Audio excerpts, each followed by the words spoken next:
नमस्कार, मैं कुमुद त्यागी चैनल पर आपका स्वागत करती हूँ। अभी एक और घटना हमारे सामने आई पिछले कुछ दिनों पहले। एक 13 साल की स्कूल की छोटी सी बच्ची के साथ 32 दरिंदों ने जो किया, उसको मैं शब्दों में बयान मैं नहीं कर सकती और किया भी नहीं जा सकता शायद। लेकिन ये घटनाएं लगातार हमारे साथ, हमारे बच्चों के साथ हो रही हैं। क्यों हो रही हैं? और हम 1-2 दिन चर्चा करते हैं और फिर भूल जाते हैं। ऐसा क्यों होता है? क्योंकि 1-2 दिन के बाद एक और घटना हो जाती है, दूसरी, तीसरी, चौथी घटना होती चली जाती है और हम उस पर चर्चा करना शुरू कर देते हैं, पुरानी बात को हम भूल जाते हैं। तो अगर हम किसी समस्या का समाधान करना चाहते हैं तो हम उसके कारण ढूँढते हैं। तो कारणों में हम सबसे पहले यही कहते हैं, हम सभी लोग यही कहते हैं कि कानून और व्यवस्था की स्थिति खराब है। तो बिल्कुल माना कि कानून और व्यवस्था की स्थिति खराब है। जब कानून का डर होता है तो ये अपराध नहीं होते और जब ये डर नहीं होता तभी ये अपराध होते हैं। तो अपराध इसलिए हुआ क्योंकि जिन लोगों ने ये किया उनको कानून का डर नहीं था। और दूसरा कारण जो दिखाई देता है वो ये भी हो सकता है कि शायद इन लोगों को बेहतर होती हुई कानून की व्यवस्था को चैलेंज करना है। इनको ये चैलेंज करना है कि हम इस बेहतर व्यवस्था के साथ नहीं हैं, हम अपने आप को उसी तरीके से चलते जाएंगे और अपने उन्हीं रास्तों पर चलेंगे जो हमने सोच रखे हैं, जो हमारा टारगेट है। ये बात मैंने मानी और चलिए, कानून की किताबों में तो सब कुछ लिखा है कि किस तरीके से इन अपराधों को रोका जाना है या अपराधियों को पकड़कर सजा देना है।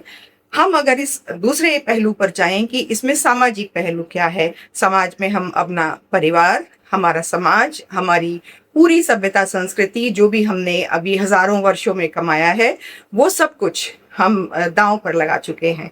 तो हम ये कहते हैं कि हमारे ये बच्चे जो शिकार बन रहे हैं, हम बहुत मेरे समय से भी ऐसा बहुत पहले से चला आ रहा है कि हम बच्चों की बेहतर पढ़ाई के लिए, बेहतर परवरिश के लिए और अच्छी नौकरी के लिए, अच्छा पैसा कमाने के लिए हम ये सब कुछ कॉम्प्रोमाइज़ करते हैं। हमें मेहनत करनी पड़ती है, हम पैसा कमाने के लिए बहुत समय दे देते हैं, तो हमारे पास बच्चों के लिए समय नहीं है।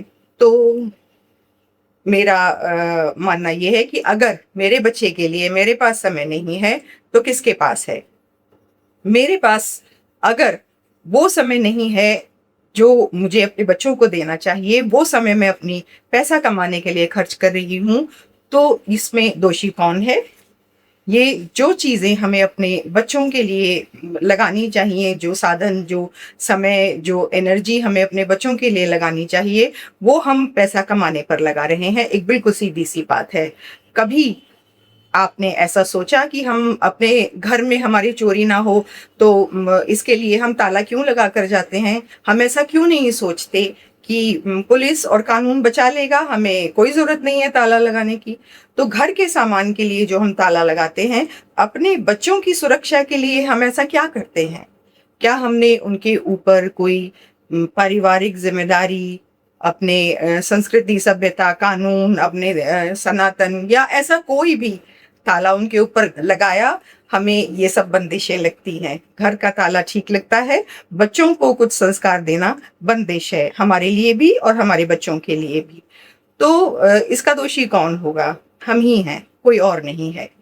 वो समय जो हमें अपने बच्चों को देना चाहिए, वो समय काट कर हम मेहनत करते हैं, पैसा कमाते हैं और हमारा ये बहुत आराम से कहना होता है, हम बहुत सुनते हैं और बहुत सालों से सुन रहे हैं कि हम सब कुछ बच्चों के लिए कर रहे हैं। और बड़े आजकल तो एक और भी वो है कि हमने पहले बॉलीवुड स्टार्स के हमसे सुनते थे कि माता-पिता अलग हो गए हैं, तो अपने बच्चों के साथ, या विदेशी कलाकार या बड़े लोग, विदेशों के नेता या जो भी कुछ होते थे, वो बड़े स्टाइल से बताते थे कि अपने बच्चों से मिले सालों बाद या जैसे भी, तो वो कहते थे we spent quality time with our children.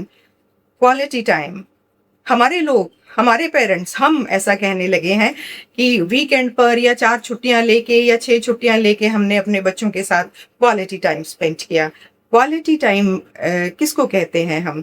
कि हम अपने बच्चों को डिज्नीलैंड लेकर गए, हम अपने बच्चों को मॉल में शॉपिंग कराया, फिल्म दिखाया बहुत बड़े थिएटर में, हमने उनको अच्छी जगह घुमाया, विदेश में या पहाड़ों पर या समुद्र पर या कहीं किसी ऐसी जगह में, तो क्वालिटी टाइम हम इसको कहते हैं कि हमने उनको विदेशी कल्चर सिखाने में जो मेहनत की, हमने उनको जो होटल में छुरी कांटे से खाना सिखाया, और हम सचमुच उसको अच्छा खाना कह भी सकते हैं, अपनी अपनी पसंद है, और हम उसको अच्छी जगह अच्छा कल्चर कह भी सकते हैं, अब आपकी अपनी हमारी अपनी पसंद हो सकती है।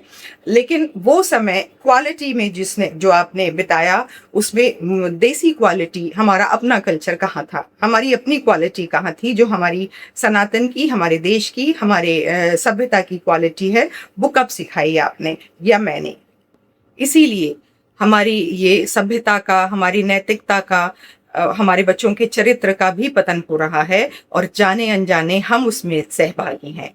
हम बड़े आराम से कह सकते हैं कि ये सब कुछ चीज़ें हमारे यहाँ नहीं सिखाई जाती। हम अपने घरों में ऐसा नहीं सिखाते कि हमारे बच्चा ऐसा करेंगे। हम आँख बंद करके गारंटी ले सकते हैं कि मेरा बेटा या मेरी बेटी ऐसा काम नहीं कर सकती। तो ये आखिर ये हम ये भी बता सकते हैं कि हमारे स्कूलों में भी ऐसा नहीं सिखाया जाता। तो आखिर वो कौन है, वो कौन से इंस्टीट्यूशंस हैं जो ये सब कुछ सिखा रहे हैं, वो ऐसे कौन से टीचर्स हैं, वो कौन से मास्टर्स हैं, या मैं कहूँ कि वो कौन से मास्टर माइंड्स हैं जो ये सब कुछ सिखा रहे हैं। और हमें आज तक पता नहीं है कि हमारे बच्चे घर के बाहर क्या सीख रहे हैं। हम बार बार उनकी गारंटी ले सकते हैं, हम लेते हैं क्योंकि हम अनजान हैं इस बात से कि जो हमें खराब लगता है, जो हमें कोई बाहर का आदमी आकर बताए या हमारे परिवार के भी बड़े पुराने या साथी लोग बताते हैं, तो हम उसको विश्वास नहीं करेंगे। हम मानेंगे कि हमारा बच्चा ऐसा नहीं कर सकता, हम गारंटी दे सकते हैं। तो शायद आप ये नहीं समझ सकते कि ये जो इनको फंड मिलता है, उस फंड का पैसा हमारे बच्चों पर भी खर्च होता है। इस बात को जरा गौर से सुनिए। ये पैसा हमारे बच्चों पर भी खर्च हो रहा है। आप ऐसा समझिए कि ये जो स्कूल गोइंग एज है, जो बच्चे स्कूल जा रहे हैं, ये बहुत सेंसिटिव होता है। आप समझ जाइए कि ये एक ऐसा लाइफ का फेज होता है, फिजिकली भी और मेंटली भी, जिसमें बच्चा बहुत ज़्यादा संवेदनशील होता है और अपनी आइडेंटिटी के लिए बहुत ज़्यादा डेस्परेट होता है। तो ये इनके फंड पाने वाले ये दोस्त इनको अपने घेरे में ले लेते हैं, उनके ऊपर पैसा खर्च करते हैं, इम्प्रेशन जमाते हैं, और उनको अपने एक तरह से हम कह लेंगे कि बहुत अच्छे से उनको फंसा लेते हैं, और हमारे बच्चों को हमारी संस्कृति, हमारे परिवार और हमारे लोगों से दूर खींच कर ले जाते हैं। और हमको ये बात पता ही नहीं चलती। जब बच्चा घर में आता है तो वो बिल्कुल सामान्य होता है, हमें नहीं पता कि वो बाहर क्या करके आया।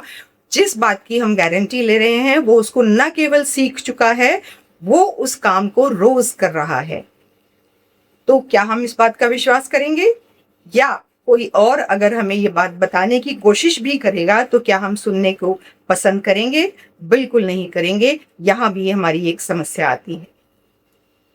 एक और चीज है, पिछले दिनों हमारे सुनने में आया, हमने देखा, सोशल मीडिया पर भी देखा, पढ़ा भी, कि एक युवा को एक लड़की से प्यार हुआ और उसने धर्म परिवर्तन कर लिया, और उसके बाद उसने घर वापसी भी की।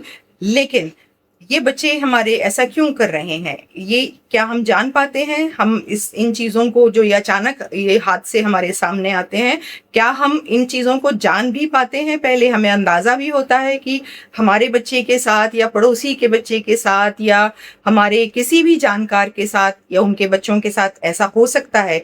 हम ये कभी नहीं समझ पाते। ये हमारे घर के बाहर चलता है। मान कर चलिए कि इन तरीकों के अपनाए जाने के लिए सबसे बड़ा टारगेट होते हैं वो बच्चे जो सबसे ज़्यादा संस्कारी होते हैं, वो लड़के जो सबसे ज़्यादा संस्कारी होते हैं। उनके संस्कारी होने पर उन्हें गर्व महसूस कराया जाता है, और ये दिखाया जाता है कि मैं तुम्हारे इन संस्कारों से बहुत प्रभावित होती हूँ, और मैं चाहती हूँ कि मैं भी तुम्हारे जैसे किसी संस्कारी लड़के के साथ रहूं, और मेरा ब्ला ब्ला ब्ला। तो आप समझ जाइए। और उसके बाद उसका फिर ब्रेन वॉश शुरू हो जाता है।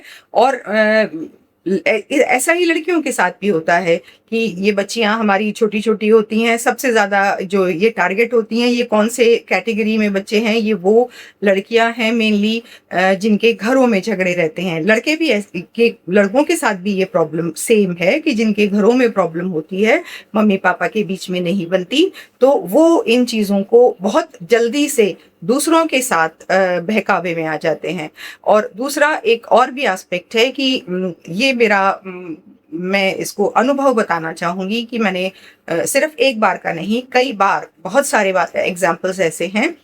तो मैं ये कहना चाहती हूँ कि बहुत सारी मदर्स, हमने ऐसा सुना कि जब उनको पता चलता है कि अ, हमारे बच्चे ने, बेटे ने या बेटी ने कोई गलती कर दी, तो उनको कहा जाता है कि अपने बच्चे के पापा को बुलाइए या ऐसा कुछ।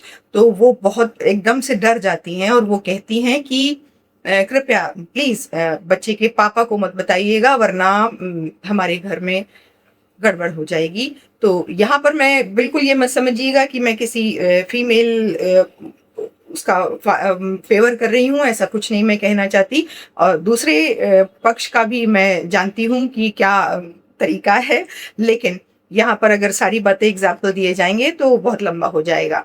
तो ऐसा भी होता है। और लेकिन हम इतना बंधन रखते हैं अपने परिवार में कि हम अपने बच्चों से खुलकर भी बात नहीं करते। क्यों नहीं करते मुझे नहीं पता। एक तो समय की कमी तो आपको मालूम ही है, 24 घंटे होते हैं, उसमें से 6-7 घंटे बच्चे स्कूल में रहते हैं, उसके अलावा 3-4 घंटे बच्चे ट्यूशन में रहते हैं, और उसके बाद उनको थोड़ा अपना पर्सनल टाइम चाहिए होता है, टीवी मोबाइल ये वो। तो आप समझ लीजिए बच्चे के पास भी हमने टाइम नहीं छोड़ा। और हमारी ही एम्बिशन होती है, हम उसको 12वीं के पास हमने उद्देश्य बनाकर रखा हुआ है, अपने लड़के और लड़की दोनों के लिए हमने उद्देश्य बनाकर रखा है कि 12वीं पास करते ही हम उसको पढ़ाई के लिए बाहर भेज देंगे। बाहर मतलब चाहे तो बड़े शहर में और चाहे तो विदेश में। क्या आप जानते हैं कि ये उम्र सबसे ज्यादा सेंसिटिव है? अगर कभी आप इस उम्र के बारे में पढ़ेंगे तो मानसिक रूप से और शारीरिक रूप से बच्चे इस समय सबसे ज्यादा फ्रीडम चाहते हैं, और वही फ्रीडम जो आजकल आप देख रहे हैं जेएनयू में भी मिल रही है, और वेस्ट में आप बहुत अच्छे से देख रहे हैं कि क्या चल रहा है। तो दूसरा, हमें वेस्टर्न कल्चर भी अडॉप्ट करना होता है, हमें ये दिखाना होता है कि हम बहुत अंग्रेज हैं, हमारे बच्चे, हम बहुत फॉरवर्ड हैं, इसीलिए हम 12वीं पास करते हैं, हम अपने बच्चे को बाहर भेज देते हैं। हम बहुत ज्यादा बंधन नहीं लगाते अपने बच्चे के ऊपर। और बंधन मतलब क्या मानते हैं हम? क्या अपना संस्कार, अपने रीति रिवाज को मानना बंधन होता है? क्या हमने कोई ऐसे लोग हमारे आसपास हैं जो हमारे बच्चों को समय दे सकते हैं हमारे अलावा? जैसे उनके परिवार के सदस्य, एक्सटेंडेड फैमिली, दादा दादी, नाना नानी, मामा, बुआ, चाचा, कोई ऐसा है इंसान घर में जो बच्चों को पूरे अधिकार के साथ अच्छाई और बुराई, डांट और प्यार सबके साथ उनको ये शिक्षा दे सकता है, संस्कार दे सकता है? यहाँ पर मैं टारगेट सिर्फ उन लोगों को नहीं कहना चाह रही हूँ जो मेरी बात सुन रहे हैं। यहाँ पर हम का मतलब वो लोग भी हैं जो आपकी गलती बताते हैं, और वो लोग भी हैं जिनको आप उनकी गलती बताते हो। तो यहाँ पर दोनों ही पक्ष हैं। नुकसान हमारे बच्चों का हो रहा है, नुकसान हमारी पीढ़ी का हो रहा है। आप देखिए, हमें वेस्ट की तरफ जाना है, और वेस्ट को वापस ग्रूमिंग गैंग ने और नशे ने इस बात पर मजबूर कर दिया है कि वो सनातन की तरफ आए। तो बहुत लंबा हो जाएगा। मैं आपसे इसी बात के साथ विदा लेना चाहूंगी। अपना और अपनों का बहुत ख्याल रखिएगा। फिर मिलते हैं। नमस्कार।